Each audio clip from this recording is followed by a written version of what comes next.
নবম জাতীয় pay scale নিয়ে আজকে জাতীয় নাগরিক পার্টি এনসিপি তারা একটি তাদের নিজস্ব দলীয় ওয়েবসাইটে তারা একটি সুপারিশ করেছে, প্রস্তাব করেছে সরকারের কাছে দ্রুত নবম পে স্কেল বাস্তবায়ন করার জন্য।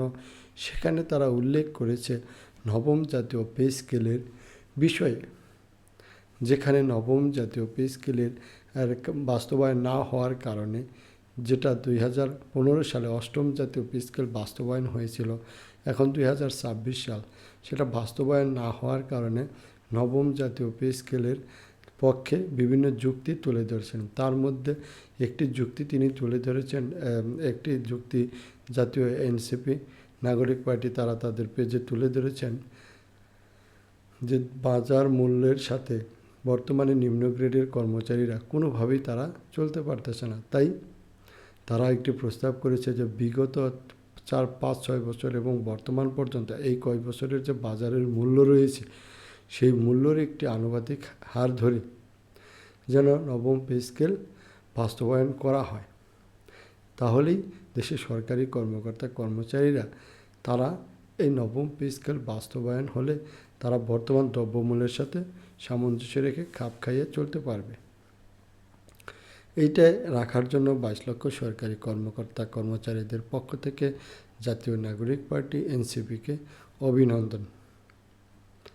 আরও একটি কথা, সেটা হলো যে নাগরিক পার্টির নতুন একটি দল, তারা নির্বাচনের আগে যদিও তারাও বলেছিল নবম পে স্কেল বাস্তবায়নের পক্ষে, এবং বর্তমান তারাও কিন্তু এখনও তারা, বিশেষ করে আজকে জাতীয় নাগরিক পার্টি এনসিপির মাননীয় সংসদ সদস্য জনাব হাসনাত আবদুল্লাহ, তিনিও কিন্তু সংসদে আজকে নবম পে স্কেল বাস্তবায়ন করার জন্য কথা বলেছেন। তিনিও বলেছেন যে দ্রুত নবম পে স্কেল বাস্তবায়ন করা দরকার।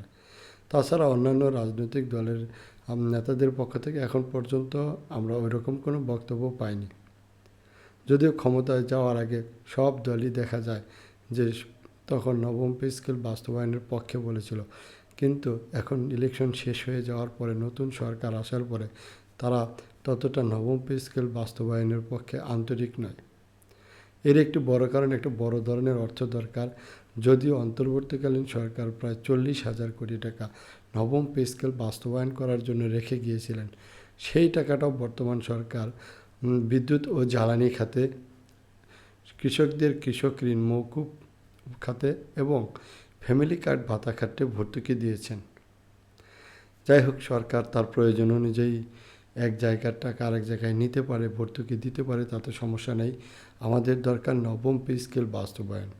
তাই সরকারের কাছে অনুরোধ করব, মাননীয় প্রধানমন্ত্রীর কাছে অনুরোধ করব, আপনারা দ্রুত নবম পে স্কেল বাস্তবায়ন করুন এবং যেসব সরকারি চাকরিজীবী ভাইয়েরা রয়েছে তাদের সকলকে সুন্দরভাবে তারা যেন পরিবার পরিজন নিয়ে স্বাভাবিকভাবে চলতে পারে সেই ব্যবস্থা করে দিবেন। এই আশাবাদ ব্যক্ত করে আজকের আলোচনা এখানেই শেষ করছি। সকলেই ভালো থাকবেন। ধন্যবাদ।